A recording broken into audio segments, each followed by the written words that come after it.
Terrorist watch list یعنی دہشت گردوں کی نگرانی کی فہرست میں کسی کا نام آنا اس کی زندگی الٹ پلٹ کر سکتا ہے۔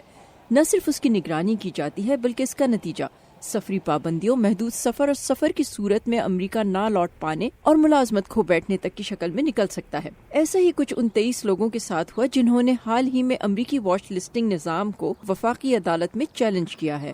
شہری حقوق کے وکیل حسن شبلی اس کیس میں مدعی ہیں۔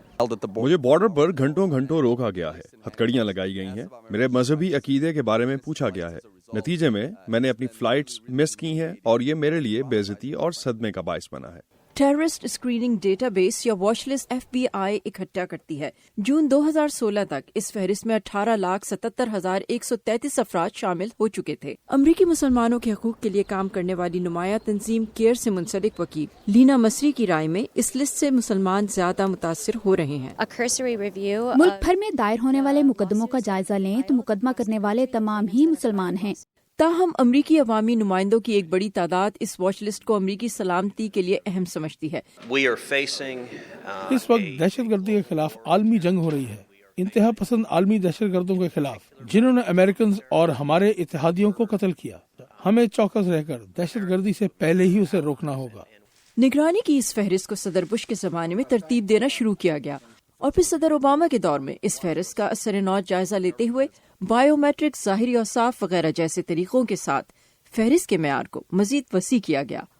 سول رائٹس کے ماہرین کے مطابق جہاں اس لسٹ میں نام شامل کرنے کے لیے حکومت کو زیادہ تردد نہیں کرنا پڑتا، وہیں اس لسٹ سے نام نکلوانے کا کوئی معلوم طریقہ کار نہیں، اور یہ کہ فہرست میں نام شامل ہونے والے کو اس وقت تک جب تک کہ اسے پریشانیوں کا سامنا نہ کرنا پڑے یہ پتہ نہیں چلتا کہ اس کا نام دہشت گردوں کی نگرانی کی فہرست میں شامل ہو چکا ہے۔ جہاں انسانی حقوق کے ادارے اور سول رائٹس گروپس اس خفیہ فہرست اور اس کے خفیہ معیار پر تنقید کرتے آئے ہیں، وہی کچھ امریکی قانون سازوں کو بھی اس پر تشویش رہی ہے۔ اس لسٹ کے ساتھ بہت سے مسائل رہے ہیں، کبھی لوگوں کے نام غلطی سے بھی اس پر چلے جاتے ہیں۔ مثلا سینیٹر ٹیڈ کینیڈی کا نام ایک دفعہ نگرانی کی اس فہرست میں چلا گیا تھا، تو ہمیں بہت احتیاط سے اور سوچ سمجھ کر اسے لینا ہوگا۔ اس کا ذکر مرحوم سینیٹر ٹیڈ کینیڈی نے ایک سماعت کے دوران بھی کیا۔ ایسا 3 اور بار ہوا، جس کے بعد سیکرٹری رج نے مجھ سے معافی مانگی۔ ناقدین کا کہنا ہے کہ عام آدمی کے لیے اس فہرست سے اپنا نام نکلوانا تقریباً ناممکن ہے، کیونکہ اگر عدالت کسی کو بری بھی کر دے اس کا نام فہرست پر پھر بھی رہتا ہے اور اسے نکالنے کا اختیار صرف FBI کو ہے۔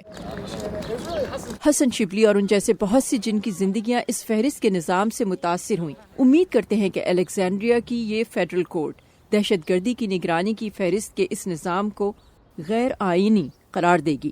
صبا Shah Khan, voice of America, Washington.